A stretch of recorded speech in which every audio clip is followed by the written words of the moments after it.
बाबा फिरायला घेऊन चाललेत असं म्हणत दोन चिमुकले आपल्या बापासोबत घराच्या बाहेर पडले.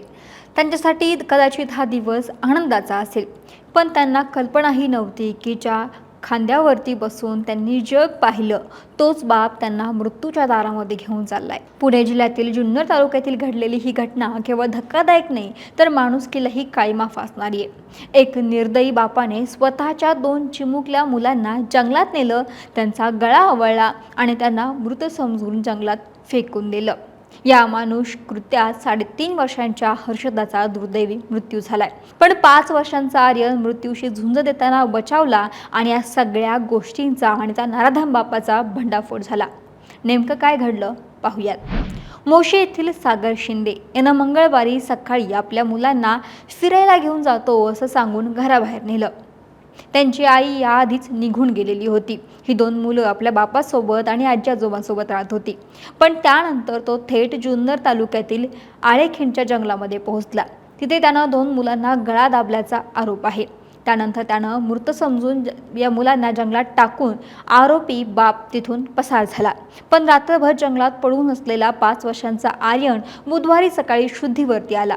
घाबरलेला जखमी अवस्थेत तो रडत रडत पुणे नाशिक महामार्गापर्यंत कसा बसा पोहोचला. इतक्या जंगलामध्ये त्याला कुठून वाट सापडली आणि कुठून देवानं बुद्धी सुचली देवच जाणं. अशात महामार्गावरूनही जाणाऱ्या काही प्रवाशांनी आणि स्थानिक ग्रामस्थांनी त्या चिमुकल्याला पाहिलं आणि तात्काळ आळेफाटा पोलीस ठाण्यामध्ये या प्रकरणाची माहिती दिली. पोलिसांनी मुलाकडे विचारपूस केली असता त्यानं स्वतःचं नाव आणि गावही सांगितलं. यानंतर नातेवाईकांना संपर्क करायला सुरुवात केली. पोलिसांनी नातेवाईकांना संपर्क साधला. या मुलाचे आजोबा लक्ष्मण शिंदे नातेवाईकांसह आळेफाटा येथील स्टेशनला आले आणि त्यांनी आपलाच नातू असल्याचं सांगितलं. पण आर्यनसोबत त्याची लहान बहीण हर्षदा नसल्याचं समजलं. ही बाब लक्षात येताच पोलिसांनी तपासाची चक्र फिरवली. याच्यातच आरोपी सागर शिंदे हा चाकणमध्ये एका पानटपरीवरती बसल्याचं माहिती पोलिसांना मिळाली. त्यानंतर त्याला संबंधित ठिकाणावरून ताब्यात घेतलं. चौकशीत त्यानं मुलांना जंगलात टाकल्याची कबुली दिली. त्यानंतर पोलिसांनी घटनास्थळी शोध मोहीम राबवली आणि आरोपीला त्यासोबत त्या ठिकाणी आणलं आणि बुधवारी रात्री हर्षदाचा मृतदेह जंगलातून सापडला. त्यानं कबूल केलं की या दोनही मुलांना आपण मारण्यासाठी त्या जंगलामध्ये आणलं होतं आणि आपण या दोनही मुलांचा गळा देखील आवळला होता. या घटनेनं परिसरामध्ये संतापाची लाट उसळली.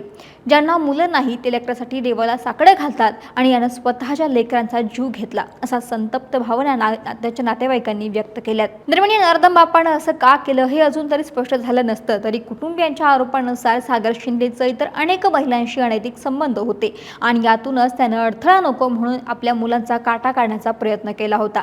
त्याची पत्नी तर आधीच माहेरी निघून गेलेली होती. आपल्या 2 मुलांसोबत तो राहत होता आणि ही मुलं ही अडथळा नको या संबंधांमध्ये आणि म्हणूनच त्यानं जीव घेतल्याचं बोललं जातं. या हल्ल्यामध्ये मुलीचा मृत्यू झाल्यानंतर आरोपीला फाशीची शिक्षा झाली पाहिजे अशी मागणी नातेवाईकांनी केली आहे. पण या सगळ्या गोष्टीमध्ये एका निष्पाप चिमुडीचा जीव गेला तर चिमुकला मृत्यूच्या दारातून परत आला.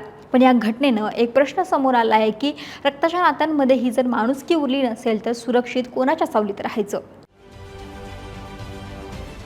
महाराष्ट्रातील सर्व बातम्यांचे विश्वासार्ह व्यासपीठ सकाळच्या सर्व सोशल मीडिया प्लॅटफॉर्मला लाईक, फॉलो आणि सबस्क्राईब करा. तसंच सर्व नोटिफिकेशनसाठी बेल आयकॉन प्रेस करायला विसरू नका.